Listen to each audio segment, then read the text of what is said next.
Let me say how wonderful it is to see all of you here this evening.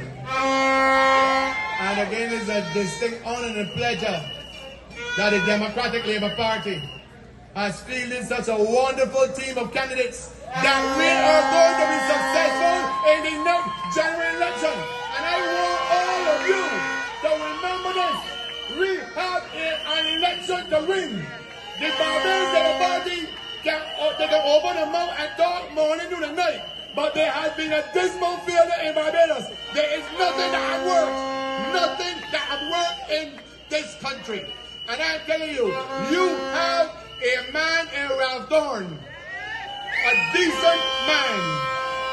A man I can assure you that will stay in Barbados and do the work on behalf of you. He is not going to be all about the world like Joe Heatmere. All about following and talking a whole bunch of rubbish all about the place instead of dealing with the basic things for the people of Barbados. And that is what I am going to stand up here tonight with all of my colleagues, and we can defend the Democratic Labour Party and we can get rid of them. They can put me tonight on TikTok, they can put me tomorrow on Facebook, they can put me tomorrow in the meta universe. I don't care. I'm with the Democratic Labour Party.